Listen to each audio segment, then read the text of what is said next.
Good morning, friend. Welcome my channel Pharma AG Study. Today we'll going to discuss about the pharmaceutical microbiology unit 5 part 4. Part third में हमने preservative के बारे में पढ़ा था कि प्रिजर्वेटिव होता क्या है, उसके टाइप्स पढ़े थे और उसका यूजेस पढ़े थे। ठीक है, अब इसमें हम क्या पढ़ेंगे, growth of animal cell in cultures and type of animal cell culture and general procedure for this cell culture. तो आइए हम अपने पहले टॉपिक पे आते हैं। पहला टॉपिक हमारा क्या है, growth of animal cells in a culture. ठीक है, तो एनिमल सेल कल्चर क्या है? Animal cell culture is a technique, एक प्रकार की तकनीक है इन व्हिच दिस सेल्स और tissue obtain from the animal, जिसमें कि हम जो एनिमल की टिश्यू होती है, जो एनिमल की सेल होती है, उसको ऑब्टेन करते हैं by the cutting piecing. Then grown, फिर उसको क्या करते हैं, grown and maintain in a suitable medium. फिर जो हमको मतलब सेल या टिश्यू मिलता है तो उसको हम एक सुटेबल मीडियम में रखते हैं, मेंटेन करते हैं और फॉर ग्रोन अप के लिए। एनिमल टिश्यू या सेल कल्चर जो होते हैं वो टू टाइप के होते हैं। एक होता है ऑर्गेनोटाइपिक एंड दूसरा होता है हिस्टोटाइपिक। ऑर्गेनोटाइपिक से आपको नाम से अंदाजा लगना चाहिए कि ऑर्गेनो का मतलब होता है ऑर्गन एंड टाइपिक मतलब ऑर्गन के टाइप के, तो ऑर्गन कल्चर। इसका एग्जाम्पल क्या हो जाएगा, एम्ब्रियोनिक ऑर्गन। ठीक है, देन आता है हिस्टो टॉप टाइपिक। तो हिस्टो मतलब होता है टिश्यू, हिस्टोलॉजी टिश्यूओं का अध्ययन। ठीक है, तो वही कहते हैं हिस्टो मीन्स टिश्यू। तो कैसे तो कह सकते हैं कि टिश्यू का पार्ट होता है, टिश्यू का स्मॉलेस्ट पार्ट होता है सेल, तो सेल या टिश्यू कल्चर इसको बोलते हैं हम। देन आता है इसकी डेफिनेशन क्या होती है, animal cell culture may be defined as the activation of any microbial cell out from the body. मतलब कहने का क्या है कि जो एनिमल सेल कल्चर होते हैं वो एक्ट एज एक्टिवेशन काम करते हैं। किसको एक्टिवेट करते हैं, एनी माइक्रोबियल सेल को, किसी भी माइक्रोबायोलॉजिकल सेल को जो कि out from the body, in vitro मतलब बाहर होते हैं, सेल के बाहर होते हैं, सेल के बॉडी के बाहर होते हैं, by providing the sales with a suitable environment and requirement nutrition. मतलब और उसके साथ साथ एक्टिवेशन करने के साथ साथ उसको क्या करते हैं, एक सुटेबल इन्वायरमेंट और रिक्वायर्ड न्यूट्रिशन देते हैं for the development and growth. तो हमारा जो first animal cell in culture था उसको किसने डिस्कवर किया था, 1907 में रॉस हैरिसन नाम के एक साइंटिस्ट थे जिन्होंने पहला फर्स्ट एनिमल सेल कल्चर का अध्ययन किया और उसका एक सिद्धांत थ्योरी दिया। The ability to study cells depend largely on how readily they can be grow and manipulate in laboratory। मतलब कहने का क्या है, the ability to study the cells depend मतलब जो इसके स्टडी होती है उसके सेल के एबिलिटी के ऊपर डिपेंड करती है, लार्जली अधिकतर, how readily they can be grow, कितनी जल्दी वो ग्रो हो सकते हैं, and manipulate in a laboratory, और लेबोरेटरी में कितनी जल्दी से अपना रिप्रोडक्शन दिखा के अपनी संख्या में कितनी जल्दी वृद्धि कर सकते हैं, ये उसकी एबिलिटी पर आधारित करता है। In vitro cell culture system have enabled scientist study of the growth.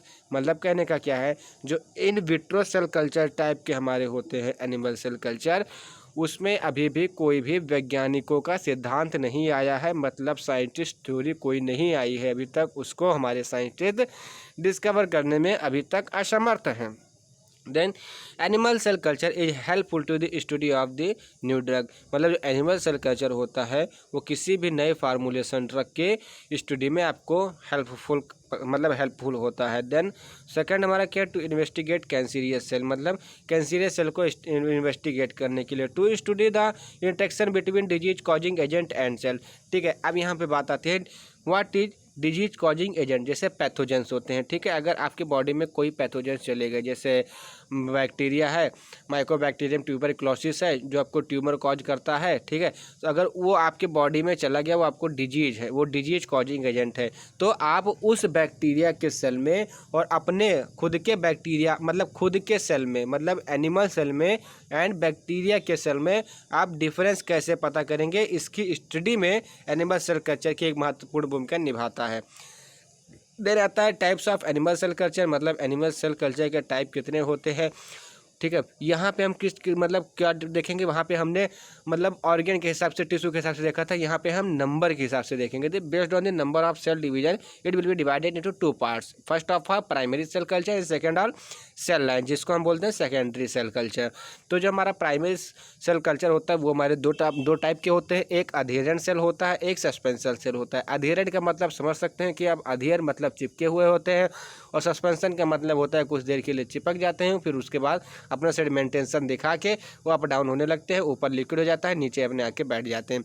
उसके बाद सेकेंडरी सेल कल्चर या सेल लाइन क्या होता है, पर इसमें होता है दो टाइप के, फाइनाइट सेल लाइन होता है एंड कंटिन्यूअस सेल लाइन होता है। फाइनाइट में क्या होता है कि आपका मतलब जो रिप्रोडक्शन होगा, मल्टीप्लिकेशन होगा, वो एक सीमित समय के लिए होगा, मतलब उसकी एक टाइमिंग निर्धारित रहेगी और जो उसका नंबर होगा, कितने ग्रोथ होंगे, वो भी आपका एक लिमिट में होगा। ऐसा नहीं है कि वो अनंत में चला जाए, बट इन तक के जब कंटिन्यूअस सेल लाइन इसमें अनंत हो जा सकते हैं। तो वही आके आइए हम अपने एक लैंग्वेज में देखते हैं होता क्या है।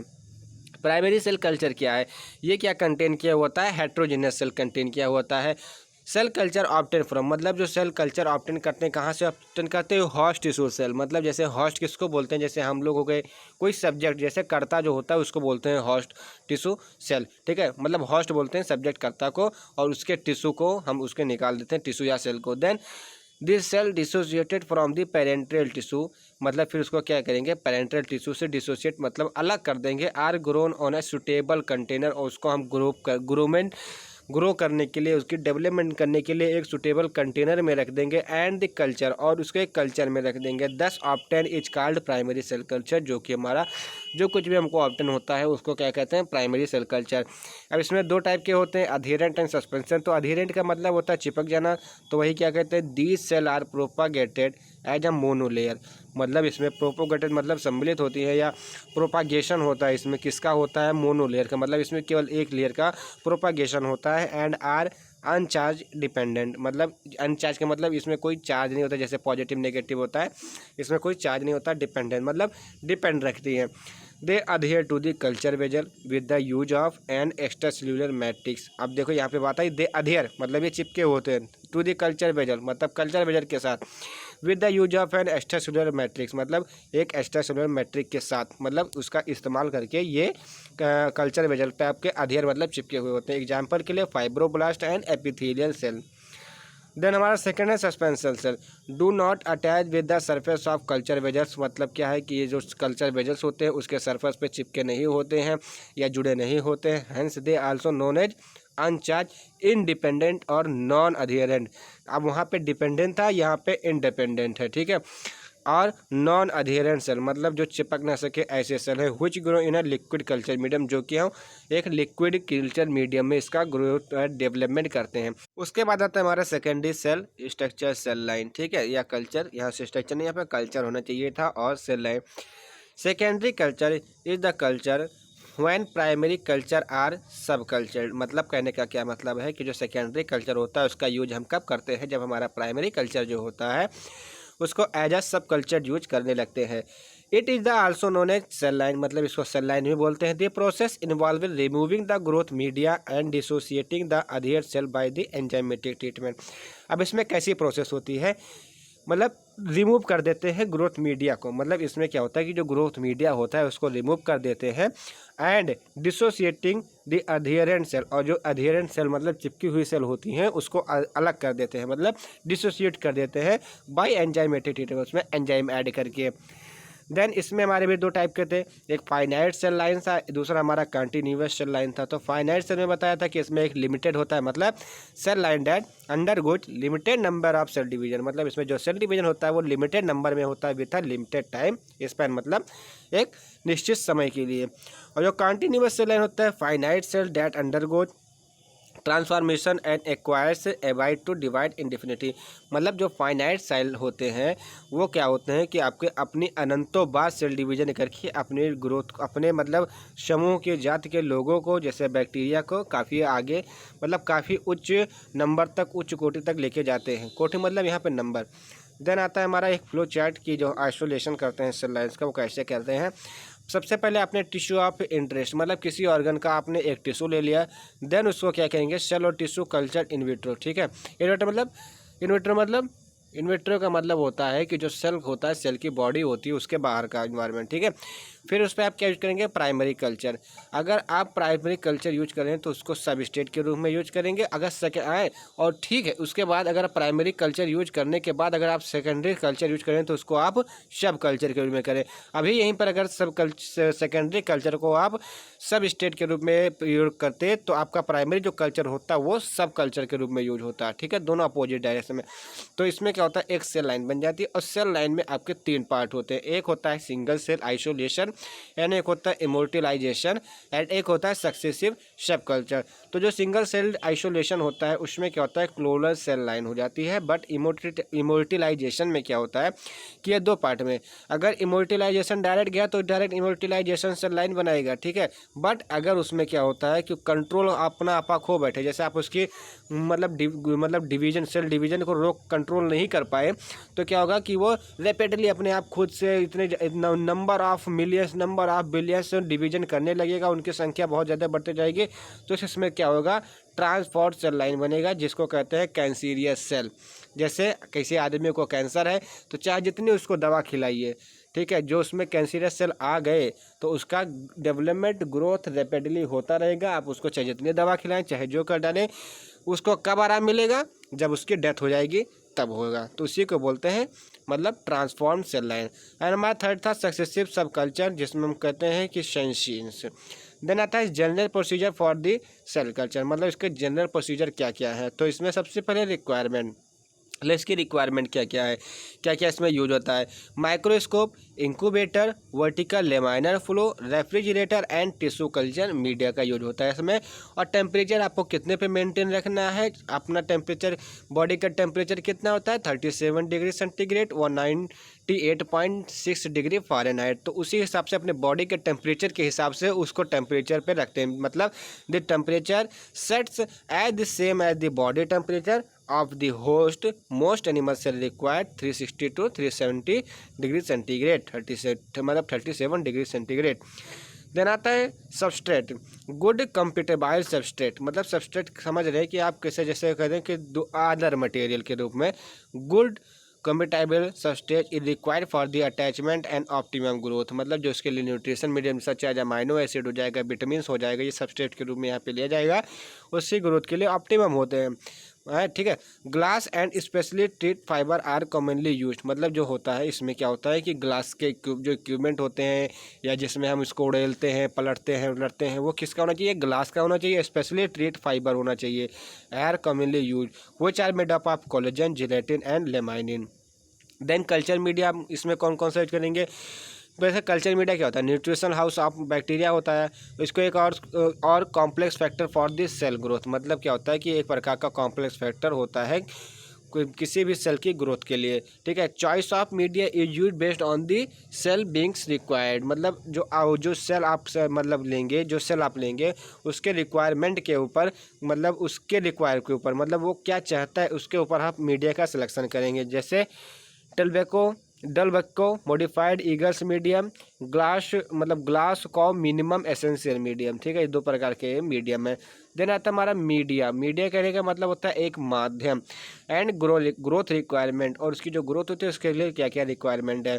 Temperature should be maintain at 37 degree centigrade, सबसे पहली बात, और जो उसका pH होना चाहिए वो 7.2 to 7.5 होना चाहिए।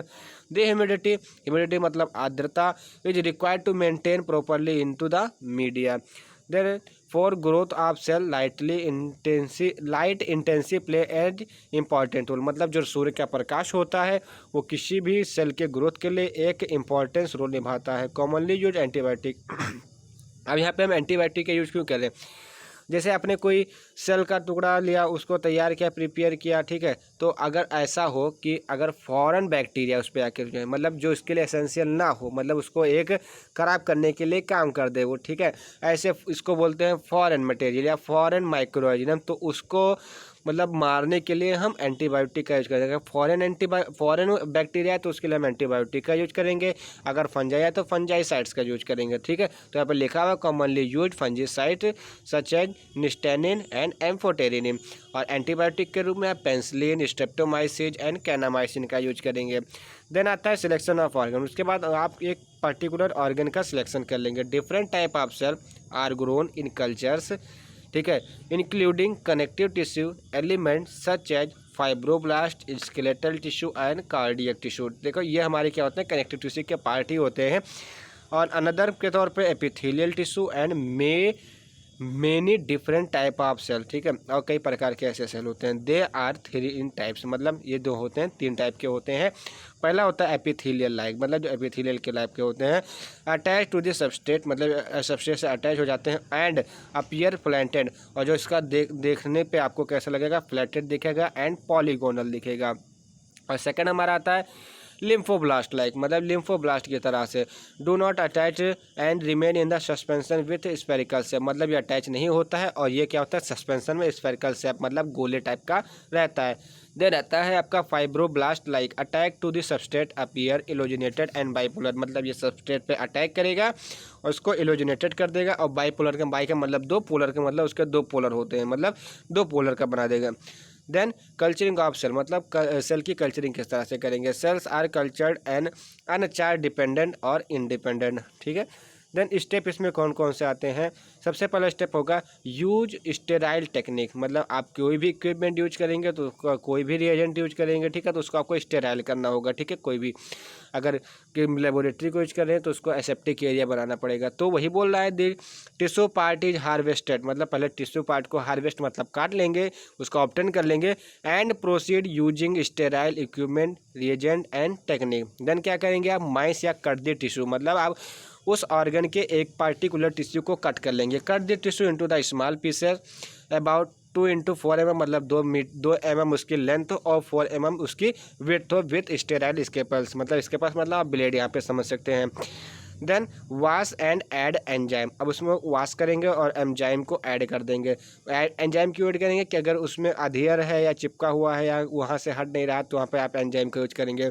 Wash tissue 2-3 times to eliminate excess blood protein, मतलब उसको हम 3 से 4 बार धोएंगे ब्लड प्रोटीन जिससे कारण वहाँ से धुल जाए। एंड ऐड एंजाइम, फिर उस पर यहाँ पे ऐड एंजाइम को ऐड करेंगे।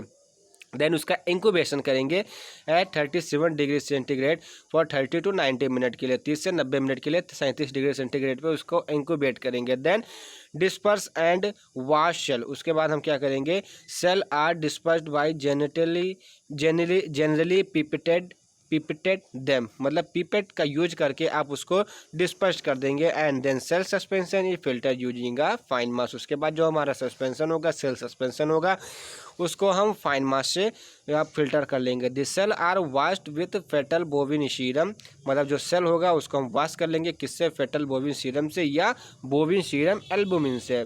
Then resuspension and measure the cell, they cells are resuspended in correct medium, ठीक है। रिसस्पेंडेड का मतलब फिर से पुनः उसी स्थिति में आ जाना इन अ करेक्ट मीडियम और buffer. And then quantitatively measure, अब इसका एक फार्मूला लगेगा वहाँ पे, percent of viable cell. Viable cell का मतलब क्या होता है कि जो एक्टिव सेल होते हैं, ठीक है, equal to number of unstained cell upon total number of cell into 100। Then cell toxicity क्या होती है, सेल का मतलब सेल और टॉक्सिसिटी का मतलब पॉइजनस।